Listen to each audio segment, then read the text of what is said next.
Когда я начинал этот канал, я пообещал вам, что в отличие от миллиона мистических историй, основанных неизвестно на чем, которыми сейчас заполонен интернет и дешевая литература на потребу публики, мы в нашем путешествии к свету будем опираться исключительно на данные научных исследований и подтвержденные научно доказательства. Но что есть научное исследование? Скептики, отрицающие факт жизни после жизни и утверждающие, что его невозможно доказать, любят подменять понятия и видеть в этом некий физический опыт, который может воспроизвести любой желающий и зафиксировать его результаты органами человеческих чувств, средствами фото и видеосъемки. Вот когда я своими глазами увижу выходящую из тела душу, отправившуюся в райские кущи, только тогда я поверю в существование загробного мира, говорят они.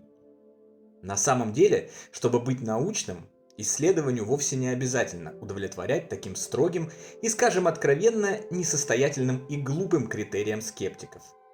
Доказательства, полученные на основании множества совпадающих описаний того или иного явления, тоже являются вполне научными. Хотя уже даже и фотография, выходящая из тела души, полученная в лаборатории упомянутого мной ранее профессора Константина Короткова, существует. Но это совсем другая история. Как известно, совпадение множества независимых наблюдений подтверждает их истинность. Фактически, достаточно на протяжении какого-то времени получить 1000 сообщений от разных людей из разных стран мира о том, что они столкнулись со снежным человеком, и если описание этого снежного человека и сопутствующие такой встрече явления в точности совпадут, это будет означать несомненный факт существования снежного человека. Если же они будут различаться от сообщения к сообщению и будут не похожи друг на друга, как в данном случае и есть в реальности, это будет означать, что, скорее всего, снежный человек – это выдумка и мистификация. Если мы живем в Африке в 1500 году, никогда в жизни не видели снега, но нам год за годом из множества других стран будут сообщать о том, что зимой там с неба валятся белые хлопья, мы, конечно, можем бить себя в грудь и кричать «не верю, потому что никогда этого не видел», но оттого снег не перестанет идти, а доказательства в виде множества полностью совпадающих свидетельств жителей тех стран не перестанут быть научными. Метод открытия истины по совпадению множества независимых свидетельств на самом деле используется повсеместно. И многие даже не замечают этого, хотя становятся непосредственными участниками таких открытий каждый день. Например, если у вас вдруг отключится интернет, вы сообщите об этом в техническую поддержку провайдера, и ваше сообщение будет единичным, то по нему не только будут долго реагировать, но и вместо быстрой починки предложат сначала перезагрузить ваш роутер, проверить кабель, источник питания и прочие проблемы, по мнению сотрудника техподдержки, наверняка возникшие на вашей стороне. Если же провайдер получит 100 сообщений об отключенном интернете от разных клиентов, скорость его реакции возрастет многократно, а сомнений в том, что проблема существует и вызвана какой-то поломкой на его стороне, у него не будет. При отключении электроэнергии в одной квартире машина ремонтников будет ехать к вам долго, а возможно и не доедет вовсе. Мало ли что у вас там случилось, может ничего и не случилось вовсе. Если же энергию отключат в 100 квартирах, реакция со стороны обслуживающей организации будет молниеносной, так как они точно будут знать, что неприятное событие существует в реальности и оно затрагивает множество людей.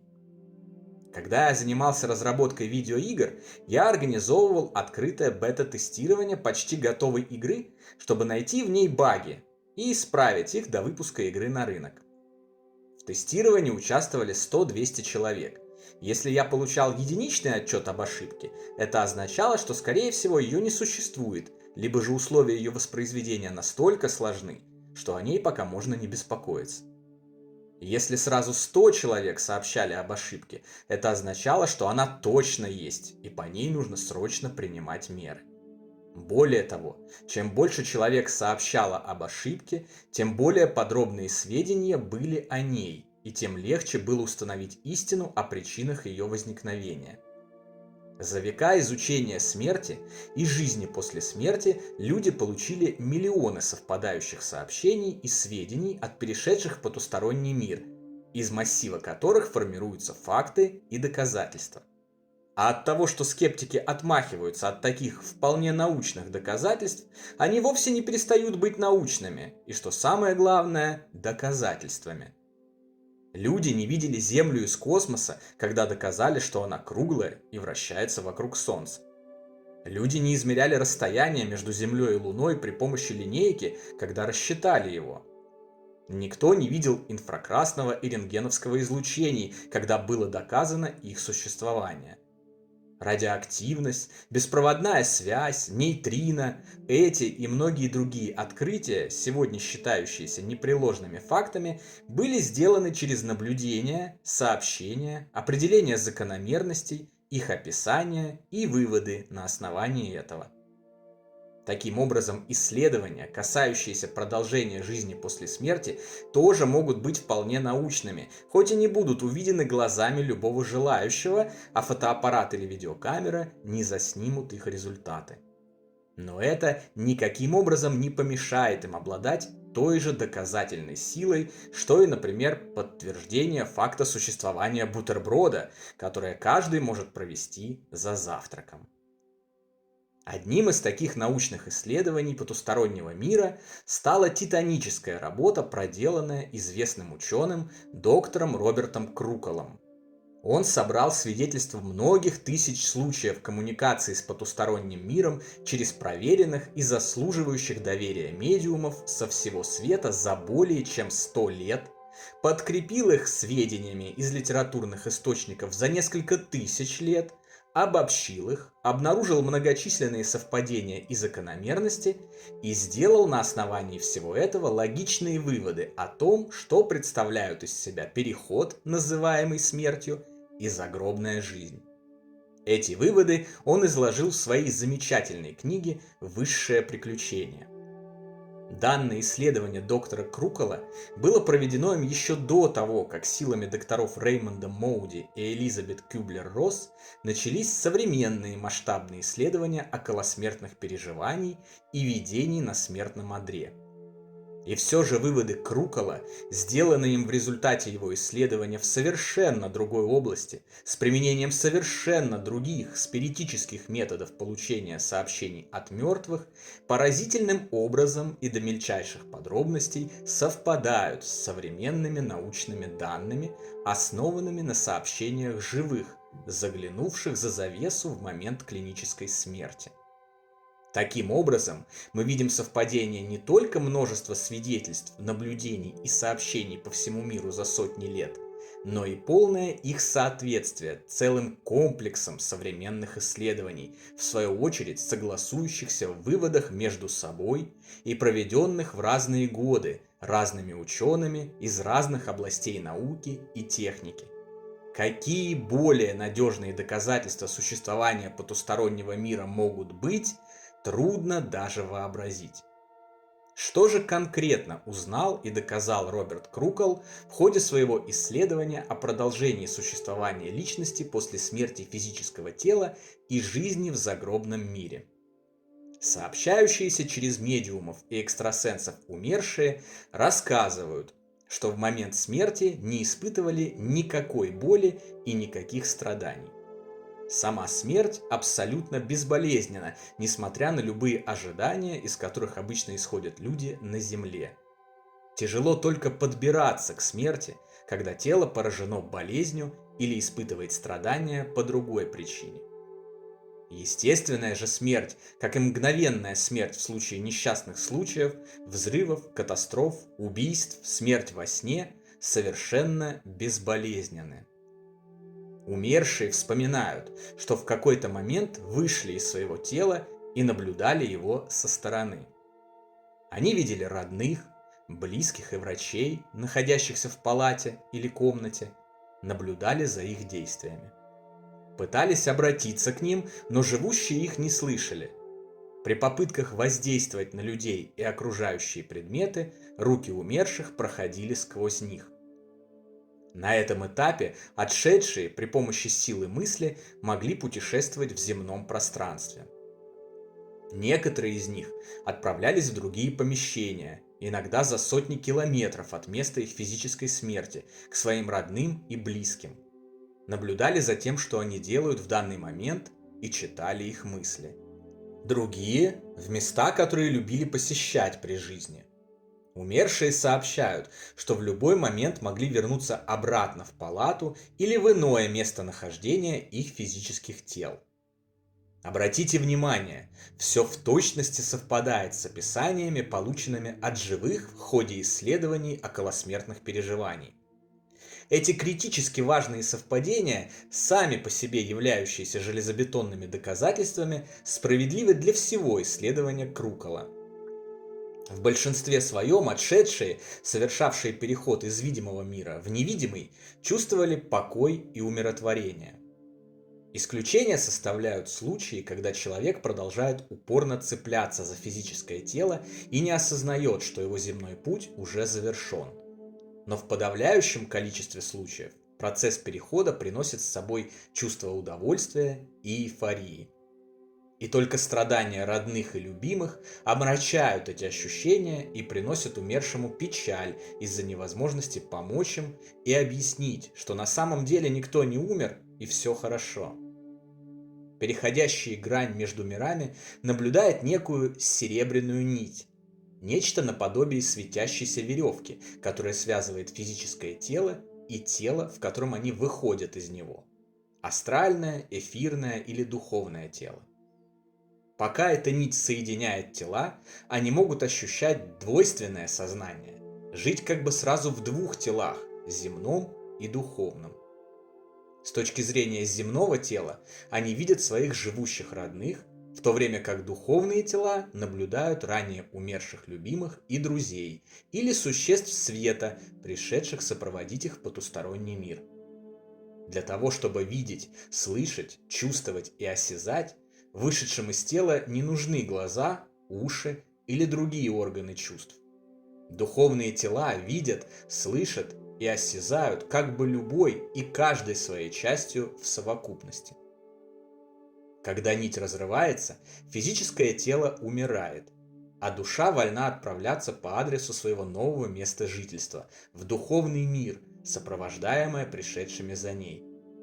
Серебряная нить упоминается на протяжении тысячелетий в разных источниках, включая книгу Экклезиаста в Ветхом Завете Библии.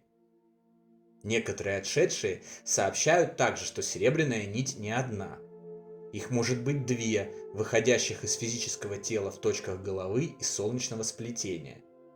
Кроме этого, некоторые умершие упоминают, что помимо двух основных серебряных нитей существует еще множество более тонких нитей связей, разрывающихся в момент смерти физического тела. Чаще всего умирающего встречают его родные, близкие или так называемые ангелы-хранители уже у смертного одра, пока физическое тело продолжает последние минуты жизни. Механизм этой встречи объясняется тем, что в момент нашего ухода мы посылаем неосознанный телепатический зов к самым близким из ранее ушедших людей, которые моментально получают его и откликаются, приходя облегчить наш переход, объяснить, что и как происходит, и сопроводить нас в духовный мир. Иногда такие встречи происходят позже. Это свойственно для неожиданных смертей в бою или в результате несчастного случая. По-видимому, умерший таким образом не успевает осознать, что происходит, и не посылает зов.